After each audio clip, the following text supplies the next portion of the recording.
لي صدري ويسر لي أمري واحلل عقدة من لسانه يفقهوا قولي. اللهم صل على محمد وعلى آل محمد كما صليت على إبراهيم وعلى آل إبراهيم إنك حميد مجيد. اللهم بارك على محمد وعلى آل محمد كما باركت على إبراهيم وعلى آل إبراهيم إنك حميد مجيد. السلام علیکم ورحمۃ اللہ وبرکاتہ. معزز سامعین، دلوں کا سکون کس میں ہے؟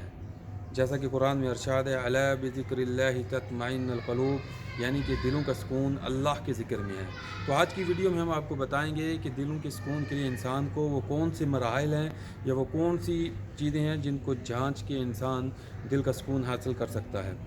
آج کی مادی دنیا میں ہر انسان پریشان ہے، کیونکہ اس نے اپنے معاملات جو دنیا کے ساتھ منسلک کر لیے ہیں.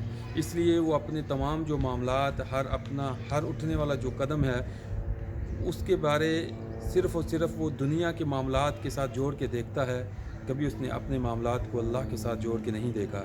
جو چیزیں اللہ نے ہمیں اس دنیا میں بتائی ہیں، جس مقصد کے لیے بھیجا ہے، آج انسان ان کے بارے سوچنے سے قاصر ہے، عاری ہے.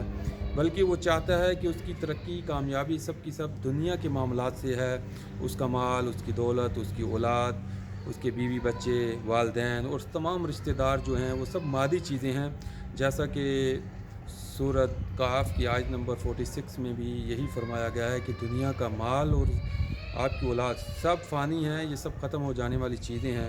لیکن انسان ان چیزوں کو سمجھنے بوجھنے کے باوجود بھی ان کے اوپر عمل کرنا نہیں چاہتا. یہی وجہ ہے کہ آج انسان پریشان ہے. ان کے تمام معاملات جو ہیں وہ الجھے ہوئے ہیں. وہ جس کام کو شروع کرتا ہے اس میں برکت نہیں ہے، کیونکہ اللہ تعالیٰ نے اس امت کے لیے جو برکت ہے وہ فجر کی نماز کے بعد یعنی فجر کے وقت رکھی ہوئی ہے. لہذا فجر کے وقت ہم لوگ کمبل تان کے سوئے ہوئے ہوتے ہیں، کبھی ہم نے اٹھ کے نہ تہجد پڑھی ہے. اگر آپ چاہتے ہیں کہ آپ کے معاملات سدھر جائیں، یعنی کہ آپ جو چاہتے ہیں اللہ سے وہ آپ کو مل جائے، تو پھر آپ کو تہجد کے لیے اٹھنا پڑے گا. تہجد کی نماز جو پڑھنے سے اور اس کے بعد جو اللہ سے مانگا جاتا ہے وہ ہر چیز اللہ تعالیٰ اپنے بندے کی قبول کر لیتے ہیں. کیونکہ تہجد کے وقت یعنی فجر سے پہلے اللہ تعالیٰ اپنے بندے کو پکار کے کہتے ہیں، ہے کوئی جو مجھ سے مانگے، ہے کوئی اٹھ کے مجھ سے ہاتھ اٹھا کے مانگے.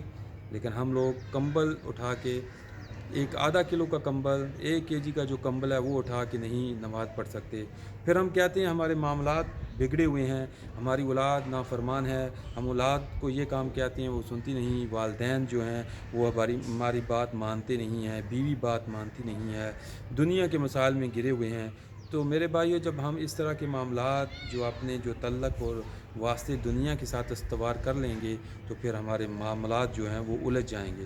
تو لہذا دلوں کے سکون کے لیے آپ کو قرآن کی تلاوت کرنی چاہیے، نماز میں دل لگانا چاہیے، اللہ کے ذکر میں لگانا چاہیے، کیونکہ دلوں کا سکون اللہ کے ذکر میں ہے. لہذا اللہ تعالیٰ میرا اور آپ کا حامی و ناصر ہو، اور ہمیں اپنی دعاؤں میں یاد رکھیے. اور اس کے ساتھ ساتھ آپ ہماری ویڈیو کو سبسکرائب کریں تاکہ دوسرے لوگ بھی اس سے مستفید ہو سکیں. جزاکم اللہ خیر.